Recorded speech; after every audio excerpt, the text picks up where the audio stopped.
apa yang kita dah buat setakat 20 minit awal ini Datuk Seri adalah kita menyentuh dua hujung.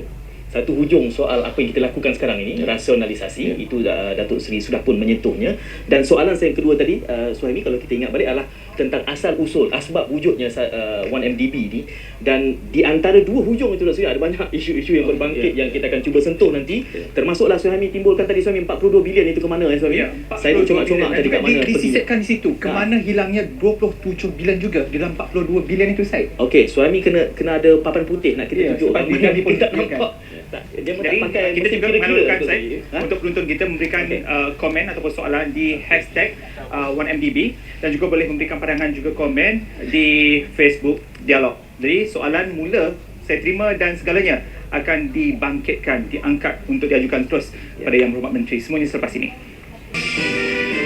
Baik, saudara, kembali dalam dialog pada malam ini mengenai 1MDB, di mana wangnya. Dan terus saya petik mengenai apa yang saya perolehi menerusi bicara rakyat 007.blogspot.com ini yang bertarikh 13 Mei 2015. Skandal 1MDB 2015, ringgit Malaysia 42 bilion.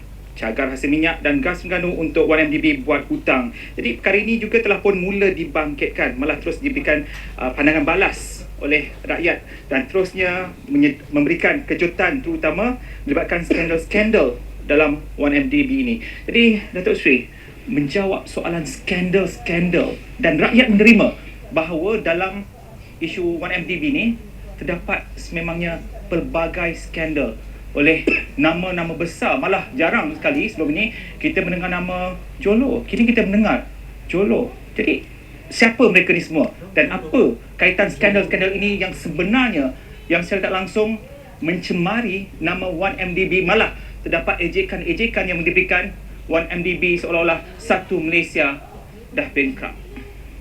Itu saya sebut dia ada dua hujung tu. Di tengah-tengah tu macam-macam cuba bangkit. Okey, tadi saya dah sentuhkan tentang rasionalisasi ya. Bila saya tanya berapa lebih kurang, dia lebih 40 bilion yang kita akan peroleh daripada rasionalisasi lalu rasionalisasi. Okey. Jadi bila kita buat rasionalisasi ni, saya sebut tadi aset-aset. Di mana aset ni? Kalau tak ada aset itu, macam mana kita dapat rasionalisasi? Isu pertama tadi kita menyatakan tentang 40, dia sebenarnya 41.8 bilion, 42 bilion, 41.8 bilion. Jadi apa yang dinyatakan, pembelian aset jana kuasa elektrik itu melibatkan kos banyak 12 bilion. Kita tak lihat sebenarnya bila kita beli melalui keseluruhannya, bukan kita beli yang kita beli keseluruhan syarikat tersebut. Bermakna bahawa hutang syarikat tu kita kena pegang. Di situ ada 6 bilion.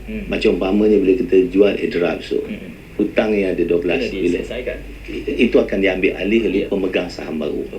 Itu satu. Kemudian kita bercakap tentang soal aset kewangan. Pada masa itu 31 Mac 2014 kita ada pelaburan melalui Brazen Sky, itu anak syarikat 1MDB. Itu yang kita kata di Cayman itu. Kemudian kita deposit dengan ABA, saya kata rakan strategik kita. Kemudian kita ada juga di ABA di bawah 1MDB Global Investment Limited yang kita nak buat joint venture dengan ABA. Jadi yang ini tidak dimasukkan di dalam.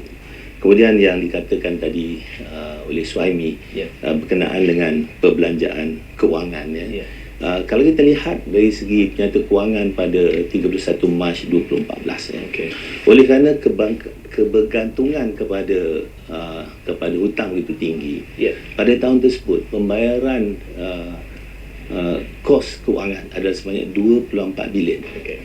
Jadi yang 45 bilion itu adalah daripada tahun 2010 hingga 2014. Selama 5 tahun pembayaran tersebut. Untuk tahun 2014, 31 Mac saja adalah 2.4 bilion. Jadi ini semua diambil kira di dalam itu. Itu pertama. Kedua, kita tahu ya, Syed ada rumah tak ada? Ada. Kalau Syed pinjam daripada bank, saya tak bayar macam mana? Bila kena lelong, bank akan panggil. Kalau 1MDB wang ini dipinjam daripada sektor perbankan, Tiba-tiba dapat tahu 27 bilion hilang. Apa akan jadi? Sektor perbankan akan panggil secepat mungkin, suruh bayar balik pinjaman. Kalau tidak, NPL bank akan tinggi.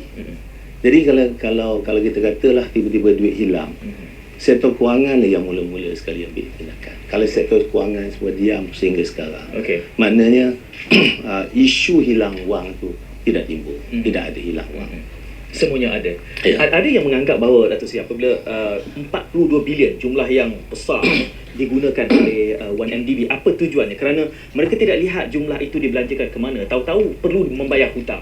Dan kita sebutkan tadi bahawa rasionalisasi ini akan memberikan pulangan sekitar 40 bilion bertujuan untuk melangsaikan hutang. Sedangkan 42 bilion yang asal itu dalam bentuk apa? Apakah semata-mata semuanya rugi? Bagaimana kita nak menjelaskan kepada rakyat yang tak faham ini? Ya, kalau kita itu sebab saya kata bila kita cakap tentang hilang wang atau tidak, daripada mana asas yang kita nak bolehi sumber tersebut, mesti daripada penyata kewangan. Betul. Kita tak boleh ambil dan itu. Jadi seperti mana saya nyatakan tadi, 18 bilion digunakan untuk pembelian jana kuasa elektrik.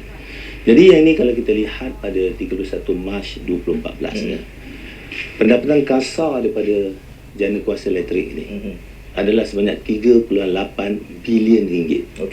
Ditolak kos dan sebagainya oleh kerana kos kewangan dan sebagainya tinggi. Jadi pada pertama kali dalam sejarah NDB, pada 31 Mac 2014 dia mengalami kerugian lebih daripada 600 juta ringgit. Itu maknanya pembelian jana kuasa elektrik adalah satu pembelian yang feasible. Itu sebab sekarang sebenarnya banyak syarikat yang nak beli bila dengar YMDB nak melepaskan. Kedua, kita cakap tentang tanah ni. Tapi tanah ni sebenarnya kosnya tak tinggi, ada 1.7 bilion. Kemudian yang saya sebut tentang aset kewangan tadi, sebanyak 15.4 bilion. Sekarang 16.5 pasal 31 Mac 2014 hingga sekarang ada perkembangan. Dan kemudian satu lagi tentang yang saya kata tadi, perbelanjaan kewangan bagi 5.8, mana ia digunakan secara yang produktif. Jadi bila kita lihat dari segi aset dari 31 Mac 2014, hutang 41.8 bilion. Tapi jumlah asetnya adalah 51 bilion. Itu telah pun keseluruhan aset. Itu ada dalam penyata kewangan.